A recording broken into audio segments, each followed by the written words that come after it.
आज का वाकया कुर्बानी वाली ईद से जुड़ा हुआ है। आज का वाकया ज़मीर को झंझोड़ देने वाला वाकया है। आप अहबाब से गुजारिश है कि हमारे चैनल को सब्सक्राइब कीजिए और सब्सक्राइब बटन के साथ घंटी के निशान को दबा दीजिए ताकि हमारी हर नई आने वाली उम्दा और बेहतरीन वीडियो आप तक बआसानी पहुंच सके। अनवर एक गरीब लेकिन खुददार शख्स था।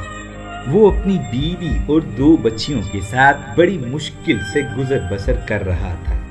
कुर्बानी वाली ईद से 3 दिन पहले अनवर की बेटी शाजिया ने कहा, बाबा कुर्बानी वाली ईद में 3 दिन रह गए हैं, क्या हमें भी गोश्त मिलेगा ना? अनवर कहने लगा, अरे भाई क्यों नहीं, बिल्कुल मिलेगा। शाजिया कहने लगी, लेकिन बाबा पिछली ईद पर तो किसी ने भी हमें नहीं पूछा, किसी ने गोश्त नहीं दिया। बाबा अब तो पूरा साल हो गया है गोश्त देखे हुए। अनवर अपनी बेटी से कहने लगा, मेरी प्यारी बेटी, हर हाल में अल्लाह का शुक्र अदा करना चाहिए। अल्लाह ने हमें भूखा तो नहीं रखा, उसका शुक्र है कि जिस हाल में वो रखे। देखो शाजिया बेटी, डॉक्टर साहिब कुर्बानी के लिए बड़ा जानवर लेके आए हैं, और हाँ, मास्टर जी भी तो बकरा लेकर आए हैं। और ये कुर्बानी का गोश्त तो हम गरीबों के लिए ही है, अमीर लोग तो सारा साल गोश्त खाते रहते हैं। फिर ईद का दिन आन पहुंचा। ईद उल अजहा पे मौलवी साहिब ने बयान फरमाया कि कुर्बानी में गरीब मस्कीन लोगों को नहीं भूलना चाहिए, उनके बहुत हकूक होते हैं। खैर अनवर नमाज अदा करके घर पहुंच गया। नमाजी ईद के बाद 2 घंटे गुजर गए, लेकिन कहीं से गोश्त न आया तो अनवर की छोटी बेटी शाजिया कहने लगी, बाबा अभी तक गोश्त नहीं आया। शाजिया की बड़ी बहन राफिया कहने लगी, शाजिया चुप हो जाओ, बाबा को तंग न करो। अनवर दोनों बच्चियों की बातें सुनता रहा और अंदर ही अंदर कुढ़ता रहा। इसी कश्मकश में ज़ोहर का वक्त भी गुजर गया तो अनवर की बीवी अनवर से कहने लगी, सुनिए, मैंने तो प्याज टमाटर भी काट दिए हैं, लेकिन कहीं से भी गोश्त नहीं आया। हमारे मोहल्लेदार कहीं हमारी तरफ गोश्त भेजना भूल तो नहीं गए? शाजिया के अब्बा आप खुद जाकर वहाँ से गोश्त ले आए। अनवर कहने लगा, शाजिया की माँ, तुम्हें तो पता है आज तक हमने कभी किसी से नहीं मांगा, अल्लाह कोई न कोई सबब पैदा कर देगा। इसी कश्मकश में असर का वक्त आन पहुंचा। अनवर अपनी छोटी बेटी शाजिया के बार बार इसरार पर डॉक्टर साहिब के घर पहुंच गया कि जिनका घर अनवर की गली में था। अनवर ने दस्तक दी तो डॉक्टर साहिब बाहर तशरीफ लाए। अनवर कहने लगा, डॉक्टर साहिब, मैं आपका पड़ोसी हूँ, क्या कुर्बानी का गोश्त मिल सकता है? ये सुनना था कि डॉक्टर साहिब का रंग लाल पीला हो गया और हकारत से कहने लगे, पता नहीं कहाँ से आ जाते हैं गोश्त मांगने के लिए भिखारी लोग। ये कहकर तड़ाक से दरवाजा बंद कर दिया।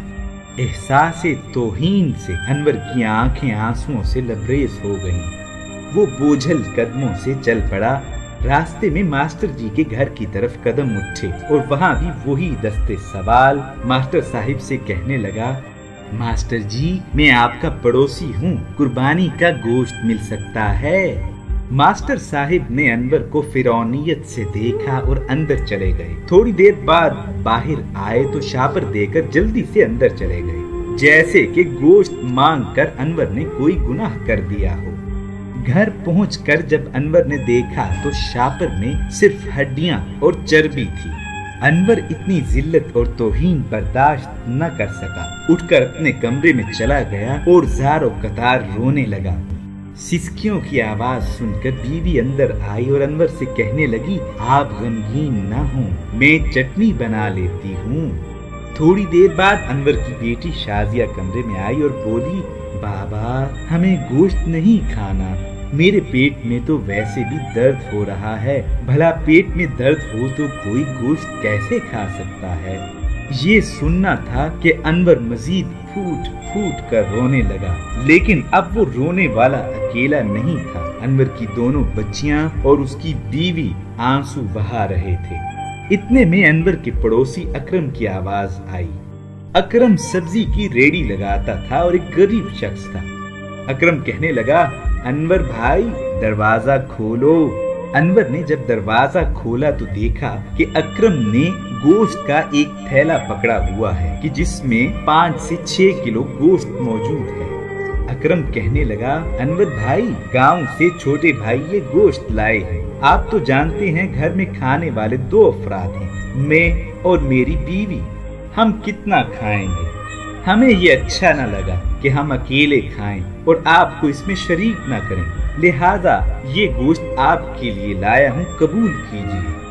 خوشی اور تشکر کے احساس سے انور کی آنکھوں میں آنسو آ گئے اور وہ اکرم کے لیے دل سے دعائیں کرنے لگا۔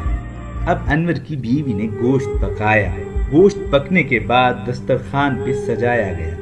انور، اس کی بیوی اور بچیاں کھانا کھا کے ابھی فارغ ہی ہوئے تھے کہ بہت زور کا طوفان آیا۔ بارش شروع ہو گئی۔